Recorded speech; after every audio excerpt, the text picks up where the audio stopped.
Bonjour Patrice, votre regard nous manquait sur les journaux.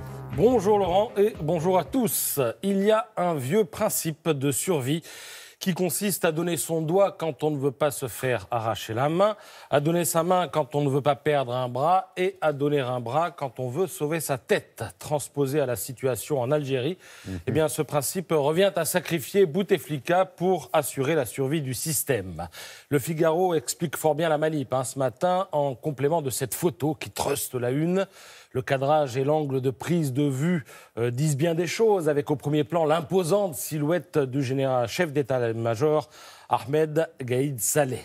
C'était l'homme dont on disséquait chaque phrase, chaque mot, et il vient de siffler la fin de la partie, écrit Arnaud de Lagrange. Moins aveugle que d'autres caciques du régime, eh bien les militaires ont compris que l'Algérie faisait plus que frémir, qu'elle se réveillait d'une longue torpeur, qu'elle voulait vivre et qu'il fallait lâcher plus si le système voulait sauver les meubles. Car c'est bien cela dont il s'agit. Sauver les meubles. Dans Libération, l'écrivain Adlène Mehdi le dit à sa façon imagée. De toute façon, c'est le casino qui gagne à la fin. Le système va retomber sur ses pattes, mais sans Bouteflika. Son interview est riche, alterne optimisme et pessimisme. Voir les juges manifester alors que c'est interdit, casser ce mur-là, c'est inestimable, dit-il avant de se raviser. Le vrai souci, c'est le fonctionnement de l'État. Si l'État n'arrive pas à se débarrasser de la gangrène des oligarques, ça va être compliqué. Il faut que les fonctionnaires se remettent en cause et déclarent qu'ils sont au service de l'État, mais pas du pouvoir. Et maintenant, eh bien, ce n'est que le début du chantier et comme vous le lirez dans Libération, à Alger, on peut s'attendre à tout. Alors à court terme, l'armée devrait être aux manettes du pouvoir et comme elle fait partie intégrante du système, on voit mal le général Salah se faire harakiri après avoir écarté Bouteflika. La suite pourrait s'annoncer bien plus sombre, écrit Alexandra Schwarzbrot.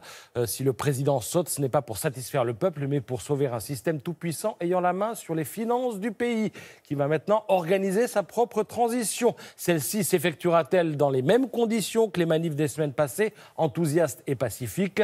Tout ce que la planète compte de démocrates l'espère, conclut l'éditorialiste. Et des démocrates, l'Algérie en a, à commencer par le grand, le courageux écrivain Kamel Daoud. Si j'ai peur, bien sûr que j'ai peur, dit-il. Personne ne peut lire l'avenir. Le risque existe que l'islamisme vole cette révolution, mais bon, pour l'instant, on a évité le scénario à la libyenne et à la syrienne. Il nous reste à éviter le scénario à l'égyptienne, dit-il. Alors, le scénario à l'égyptienne, c'est celui où l'armée rafle la mise. Pour arriver au scénario à la tunisienne. L'interview est à lire dans le Figaro. Alors, voilà pour l'Algérie, le gros morceau du jour. Mais l'actus n'est pas que le visage, fut-il imposant, du général Salah. L'actus est aussi le visage de cette dame. Vous ne la connaissez pas.